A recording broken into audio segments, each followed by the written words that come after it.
Ministry lang. Isa na So, yun. ma'am, how are you preparing for this? We've already started preparing the moment Franz Castro announced the impeachment plans, which was November of 2023. So November of 2023, there were already lawyers doing their work for the impeachment. So Ma'am? we leave it to the lawyers. Ma'am, Resignation is not an option. Resignation po ba? Resignation is not an option. Wala pa tayo doon, ma'am. Na masyado pang malayo yung mga ganyan na mga bagay. Nandun pa lang tayo sa pagbabasa ng actually, ma'am, wala pa tayo doon dahil yung mga abogado lang yung nagtatrabaho. Hindi ko talaga alam kung anong ginagawa nila. But I have a meeting with them. Going back to the first Do you question, believe the president said he has nothing to do with the impeachment? Do you believe it? I do not want to answer that question. Next. Ma'am, confirm po ba na si dating Pangulo Rodrigo Duterte isa sa mga abogado niyo para sa impeachment case? I do not want to answer that question. Yes, ma'am. nakikita niyo po ba na may hahalin tulad ng sitwasyon ngayon ng bansa sa 1984 ni George Orwell? I do not want to answer that question. Last. Feel na yung mga kaalyado na hinasuporta, mga inaanak, mga kumpare, kumaris, sila yung mga pumirma sa inyo. Paniwala ko lang, no, if you have to explain or defend your signature in a yes petition for impeachment, then you feel that you have done something wrong. Kasi kung wala ka namang ginawang mali, bakit mo i-defend yung pirma mo? Ma'am, So yun yung paniwala ko.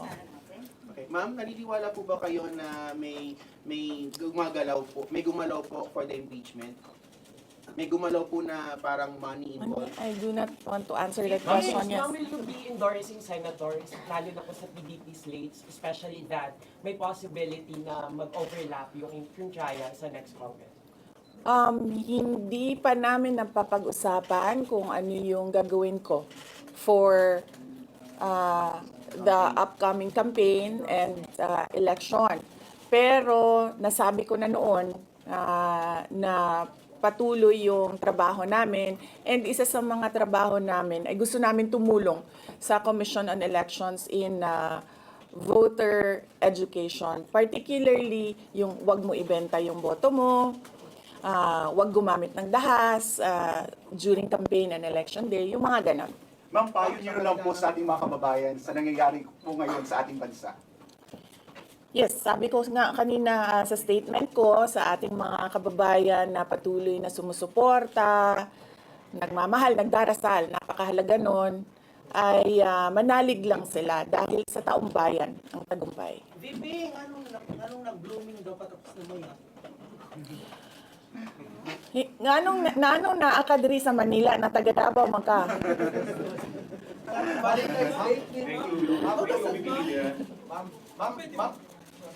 Yes sir. Ma'am, sabi niyo po late last year pa lang nagpe-prepare na kayo para dito. Pwede po i-brief na kung right now po after i-transmit sa Senate, saan na po yung preparation? May legal team na po ba and nasaan na po? Well, may meeting kami mamayang hapon dahil nag-meeting sila kahapon.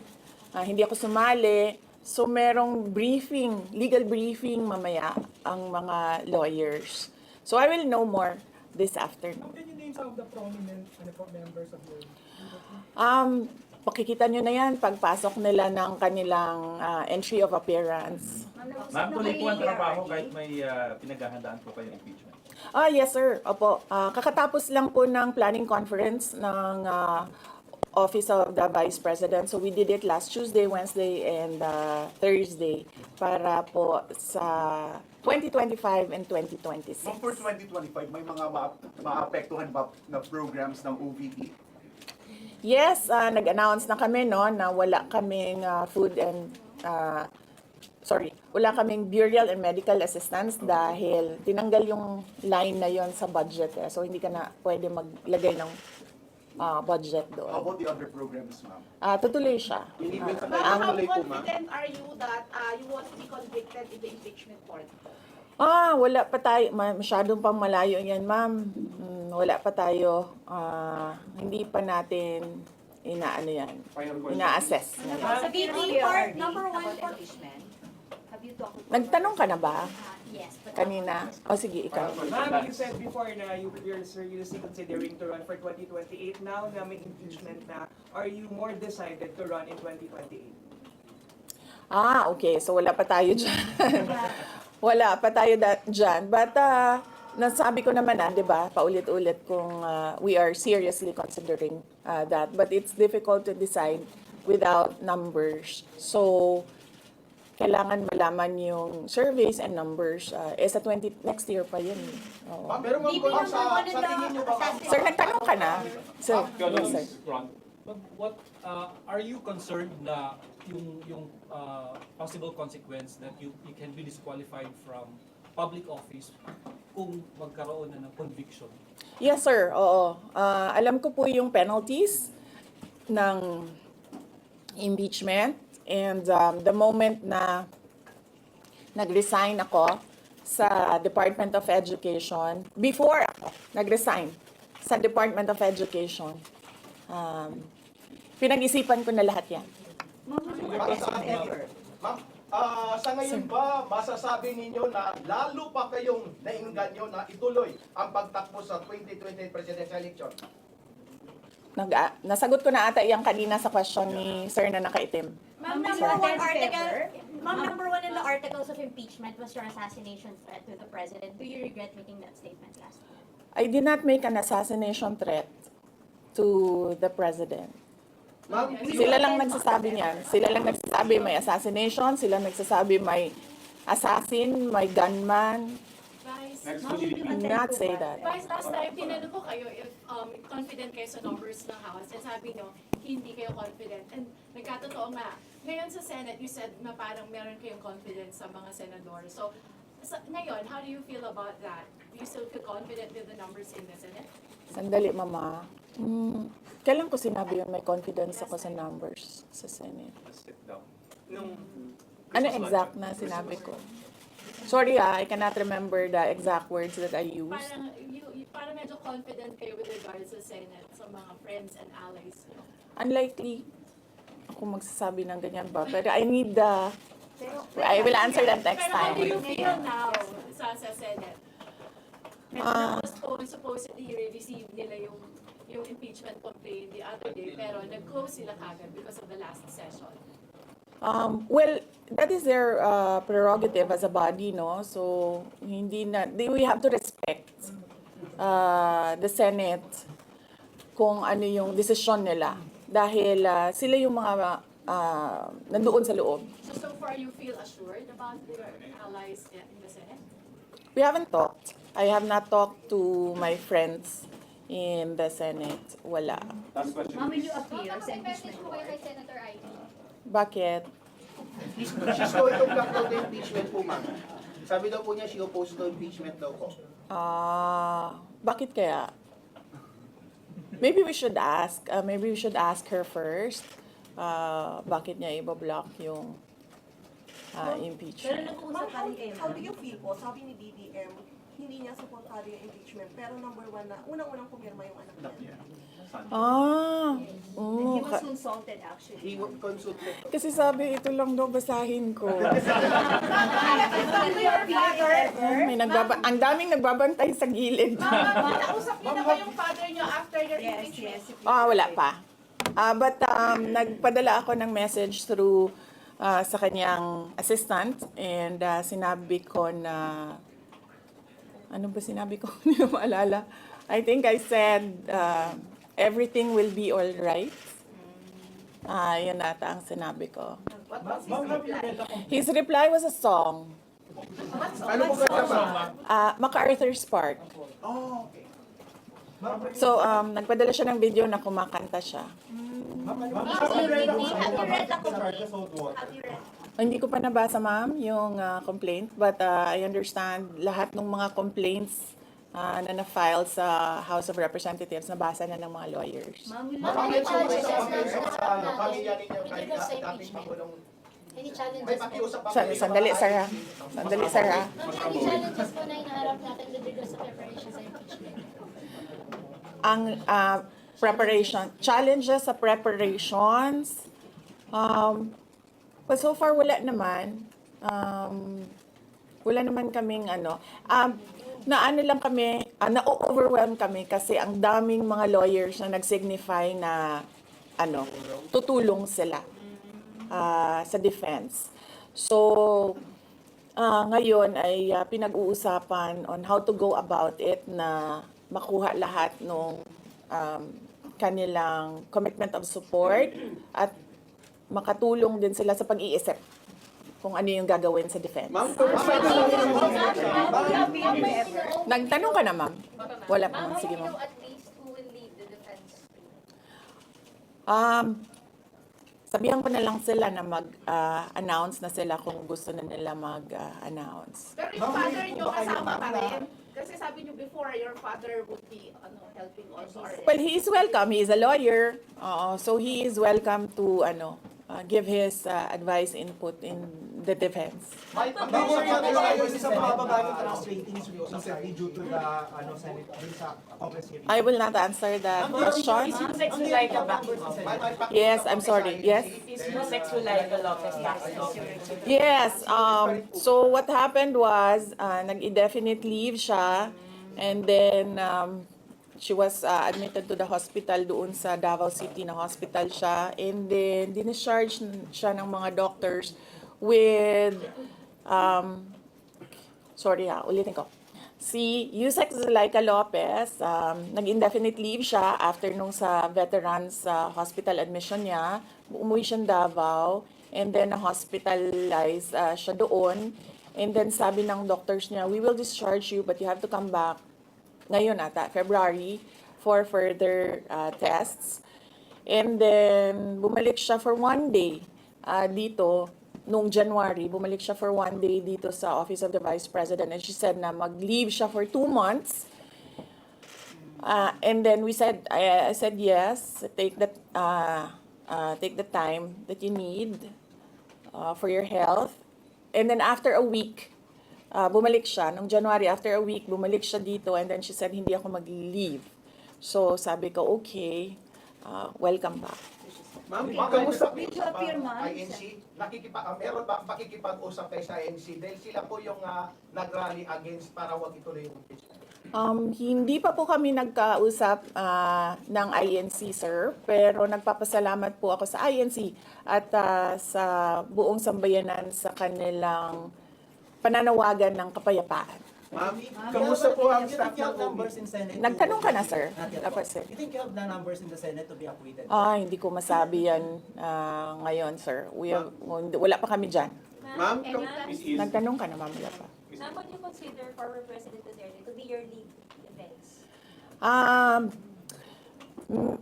He will, maybe if he wants to, he can be part of the defense team. But because of his age and because of rigorous preparations in an impeachment case, baka sabihin ko sa kanya na wag na lang siyang mag-lead dahil medyo may edad na si former President Rodrigo Duterte. He's already 80 years old this Ma'am, year. kamusta po ang staff ng OPP after they heard about the impeachment po, ma'am? Ano po naramdaman po nila na when you were impeached by the House? Ano po naramdaman ng staff ng OPP in general? Are they sad? Are they worried po ba, ma'am? Hindi ko alam nila na pinagtatawanan lang nila ako dito sa gilid kasi hindi daw ako sumunod. Sabi, basahin lang daw talaga ito. Ma'am, you will appear sa impeachment court, ma'am, if ever. Ha? Will you appear sa Okay. Kung pwede namang hindi, and I understand, pwede naman. Hindi na. Oo. Kasi baka ma-intimidate lang sila lahat sa presence ko doon. May mga plano po ba kayo para itulak ang pag-audit, lalo na po sa mga kongresista natin na ginagamit ang pera o pondo ng gobyerno para sa black propaganda against you? Hindi ko na muna sagutin yung tanong na yan ngayon, ma'am. Doon muna tayo sa God Save the Philippines. So ma'am, will you dissuade or encourage your supporters in case they would go sa street to rally? Sa panahon ngayon, ma'am, na sobrang mahal ng presyo ng mga bilihin, lalong-lalo na ng pagkain, sasabihin ko sa mga supporters, sa taong bayan, na unahin muna nila ang trabaho and negosyo nila kesa sa mag-rally sila sa mga daan. Dahil marami o lahat tayo breadwinners. So merong mga bata or merong mga kapamilya na nagdidepende sa atin. At tayo naman ang social media capital ng buong mundo. Kung gusto talaga nilang magsalita at tumulong, doon na lang sila sa social media kung saan nakakatrabaho pa rin sila. Pero nagagawa nila kung ano yung nararamdaman nila na gusto nilang gawin. At yun ay magsalita at marinig sila ng taong bayan at ng mundo. Sabi ninyo, hindi nyo pa masabi if you have enough numbers in the Senate for ano po lang. Are you not confident that you have enough allies to avoid a conviction in the Senate acting as an impeachment court? Hindi ko pa naisip yan, sir. I've not counted numbers of votes in the Senate, so we are not there yet. We are still, the legal team is still in the preparation of the defense and what we will do moving forward. Ma'am, do you feel betrayed? Maraming mga congressmen from Mindanao voted yes. 70%. I'm so sorry for I mean, Ah, do you feel ang daming Do I feel betrayed? How do you feel ang daming taga Mindanao ng Actu- congressmen? Actually, ma'am, wala akong feelings. Wala akong feelings about it. Kasi, kung napapansin nyo, wala naman kasi talaga akong barkada na politiko. I don't join their circles. But we are friends. Yes. But kung ninong at ninang lang ng mga anak, walang ninong at ninang na politiko ang mga anak ko. Oo. Maliban kay Stonefish, dahil nandoon si former President Erap Estrada. So, I don't move in the circle of politicians. Kaibigan, yes. But to say that meron akong close relationship, personal relationship with them, wala naman. Kaya siguro, ganyan din siguro kadali sa kanila ang magdesisyon about the impeachment. Kasi wala naman talagang something that is worthwhile sa aming pagiging magkaibigan. Last question. Ma'am, last on impeachment, nagkaroon po ba kayo ng prior information na may impeach kayo sa House under last session day? Or may nag-PM ba sa inyo? Naka-receive po ba kayo or may nag-tip sa inyo? Yes. Oo. Si JC. Si JC. Hindi siya natulog. Sabi ko sa kanya, matulog ka na, JC, kasi ang mangyayari ay mangyayari kaya sera-sera. Diba? Ma'am, comment nyo lang po, ma'am. Alam ko matagal na ito, but the QC Prosecutor's Office ibinasura yung patong-patong na kaso against you. Yes. What was your initial reaction about that? And second po, any updates sa security details natin, ma'am? Tuloy po ba yung pag-hire po natin ng private security? Okay, hindi ko na sasagutin yan, ha? Dun lang tayo sa God Save the Philippines. Ma'am, Okay. last na lang po ma'am on my end. Ma'am, you said God save the Philippines. Gaano na po kalala ang problema ng Pilipinas ever since na nagkaroon ng issue na ito? Nagkaroon ng issue sa impeachment na ito? Parang ano po yung nakikita yung problem sa Philippines ngayon at bakit nila inuna itong impeachment na ito? Gaano kalala ang Pilipinas na pag-iwanan na tayo ng panahon at ng ating mga kapitbahay dito sa region at napag-iwanan na tayo ng mundo. Malala siya since na nagkaroon ako ng understanding. Kasi 1990s, tapos 1990s, magulo. Well, sa amin, magulo, sa Mindanao. And then, ngayon, nagbabadya ang gulo sa Mindanao. So parang wala namang nagbago. So malala, sobrang malala dahil kung nakakausap mo yung mga tao na arawan yung kanilang sweldo, yung pera nila hindi na talaga sapat para sa pagkain, para sa kuryente, para sa bahay, para sa tubig, para sa pag-aaral ng kanilang mga anak. At kung basehan natin yung pag-alis ng mga Pilipino sa sarili nilang bansa ay sobrang malala dahil sobrang dami ng ating mga kababayan ang pumupunta, nakikipagsapalaran sa ibang bansa dahil wala silang makita na pag-asa, wala silang makita na oportunidad dito sa ating bayan. Kaya parang nakakaawa na tayo dito sa loob at nakakahiya yung estado natin kapag iniligay mo siya in a global stage na kung saan pinapanood tayo ng ibang mga lahi at ibang mga bansa. And because of that, ma'am, And because of that, tapos na tayo. you will run for presidency because of that. Diba? Maraming salamat sa oras ninyo. Magandang umaga.